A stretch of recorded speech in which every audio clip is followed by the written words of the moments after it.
Hi, everybody. I'm Brittany Lewis, a breaking news reporter here at Forbes. Joining me now is my Forbes colleague, money and politics reporter, Kyle Kahn-Mullins. Kyle, thanks for coming on. Always great to be here, Brittany. Thanks for having me. Kyle, you've got a bit of a wild story for us today. Happened back in 2018. You're reporting that then President Donald Trump demanded his Commerce Secretary, Wilbur Ross, call the chair of the Federal Reserve, Jerome Powell, and demand that he cut interest rates. So bring us back to 2018 for us. What was the economy like? Set the scene. Back in 2018, the economy was doing pretty darn well. Unemployment was below 4%. Inflation was around its usual 2% mark. It was, fluctuating a little bit, but overall pretty steady. Country was at the tail end of a decade-long economic expansion that started after the financial crisis, 2008, 2009. And the Federal Reserve's job is to both maximize employment and control inflation. So because employment was already really high, or unemployment was low, the Fed was raising rates, and it was doing so to ensure that the economy didn't overheat into an inflationary situation. And President Trump was not particularly happy about that. He was worried, evidently, that the higher rates could cause an economic downturn. So he's not happy about that. So Donald Trump then pressures his Commerce Secretary, Wilbur Ross, to call the chair of the Fed. Bring us into that conversation. So as Ross tells it in his new memoir that's coming out next month, rate increases, this is in 2018 or maybe 2019, it's kind of hard to say, Trump kind of flipped out. And he told his Commerce Secretary, Wilbur Ross, to call the Fed chair, Jerome Powell, and get him to lower rates, or at least to stop raising rates. And this is a quote from Trump, according to Ross. Please call this idiot and explain to him that I will repudiate his nomination, even though he has been confirmed. Now, it's not exactly clear what Trump means by repudiate the nomination here, and it's highly unlikely Trump could have fired Powell or something similar. But Ross says that he pushed back in the conversation and said that Trump shouldn't make any threats against the Federal Reserve chair, even though he personally agreed that Powell shouldn't be raising rates. And Trump, again, according to Ross, responds, okay, but you still have to call him and talk some sense into him. So Trump calls Powell an idiot despite nominating him. Then Ross calls Powell begrudgingly, but it does call him. Describe what that conversation was like from Ross's perspective.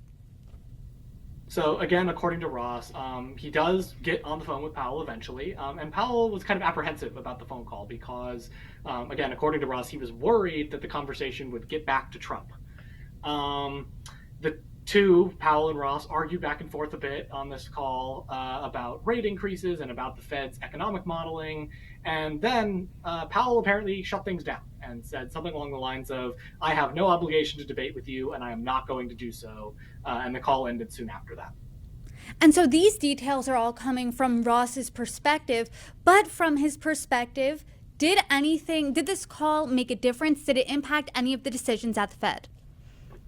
So Ross speculates about this a little bit in the book. He claims that Fed policy changed a couple of weeks after the call, but he says he has no idea whether or not the call actually influenced that or not. Now, he doesn't provide the date of the call in the book, so it's hard to say whether he's telling the truth about that. And putting aside the call for a second, I think it's just highly, highly unlikely that the call actually influenced the Fed much. Interest rate decisions are not just made by the Fed chair, they're made by the Fed chair in conjunction with a board of the Fed's governors from across the country. And Powell has repeatedly pushed back on political pressure on the Fed. He's insisted publicly in congressional hearings and in interviews and such that all of their decisions are made using data and economic analysis, that they are not responding to political pressures. So, according to Ross, Trump called Jerome Powell an idiot, but describe what Donald Trump and Jerome Powell's relationship was like. So it was complicated. It's worth noting, like you mentioned before, that Trump did nominate Powell to the Federal Reserve Chair position on the recommendation of Steve Mnuchin, who's the Treasury Secretary. And by the way, that's the other thing that makes this whole interaction a little bit odd, is the Commerce Secretary doesn't even oversee the Federal Reserve. The Treasury Secretary does. So the fact that Ross is involved at all here is just a little bit strange. But anyway, after Powell began raising rates, things did sour between him and Trump made that clear very publicly. This was not a type of situation where he was only trying to pressure the Fed to lower rates behind closed doors. He was very, very open about this. He was attacking the Fed constantly on Twitter and constantly in public statements in 2018 and 2019 in an effort to get them to lower rates. At one point, he asked on Twitter whether Jay Powell or Xi Jinping was America's biggest enemy. He was very, very frustrated with the Federal Reserve and its rate decisions at this point. That is quite the charge. But the average American doesn't like hearing higher interest rates. But Donald Trump is not the average American. At the time, he was the president of the United States. So how did the increase in the interest rates impact him personally? So he was not just the president of the United States. I think that's the most important thing here. He was also a real estate tycoon who had not divested his business empire. At the time, he had over $300 million in variable interest loans that if rates go up by 1% and those variable interest loans tick up as well, if you have $300 million of variable interest loans and the interest rate goes up by 1%, that's an additional $3 million a year in interest rate payments that you're paying out of your own pocket in order to service your loans. More importantly, any bump in interest rates is going to deflate the value of his properties as well, because that's how commercial properties are valued in the market.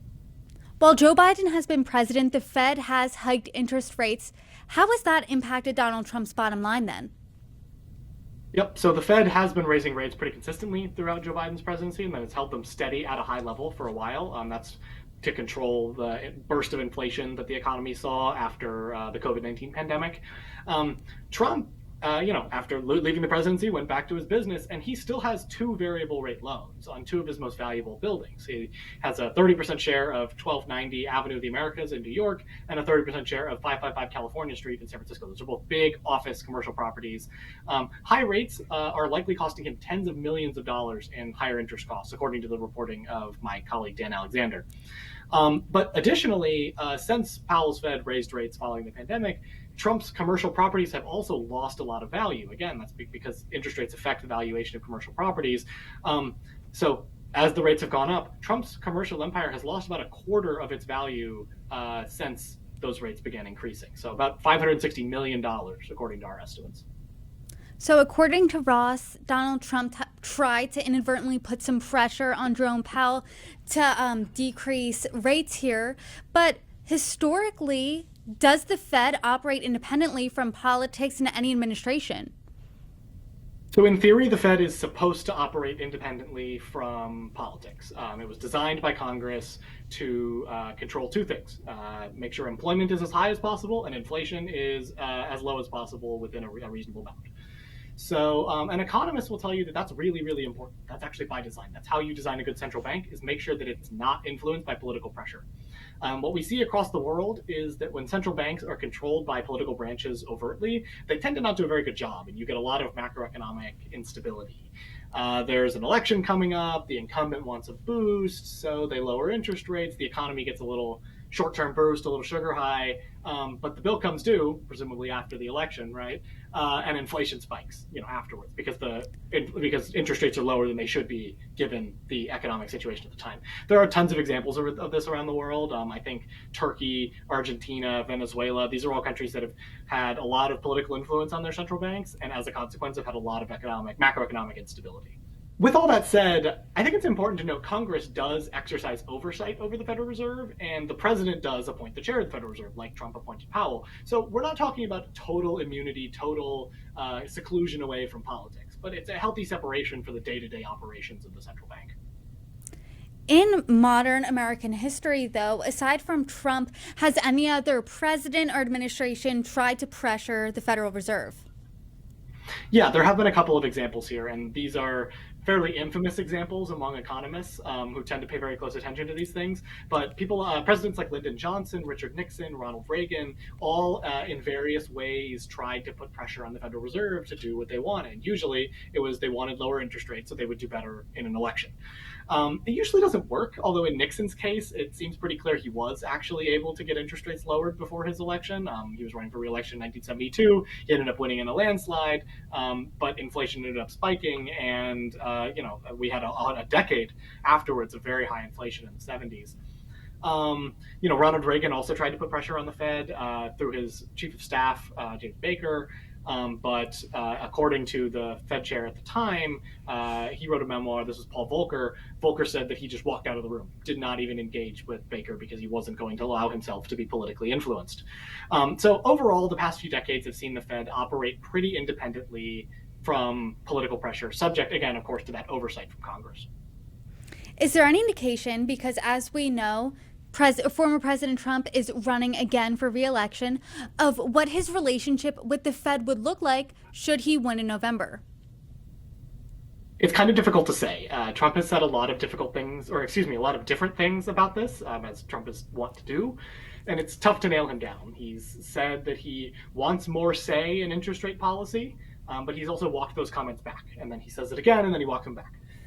His advisors and some of his allies are reportedly drafting plans to control the Fed more through the Treasury Department, but it's tough to say whether any of those plans will actually go through, whether they're going to hold up. I mean, you're going to have a combination of lots of judicial scrutiny of those plans, legislative scrutiny of those plans, and Trump has a tendency to change his mind a lot, so he might just not go through with those plans at all. What about Jerome Powell specifically? If Trump wins, is he out as Fed chair? Again, Trump has said lots of different things about this, so we just don't know. It's really tough to say. He's said at some points that he doesn't like Jerome and wants him out, and other times he said that he might keep him around because it would look bad if he fired him. So, kind of tough. We don't know. Well, we could potentially know come November should Donald Trump win. Kyle Conn-Mullins, per usual, thank you so much for your reporting. Hope you come back soon. Always great to be here, Brittany. Thanks again.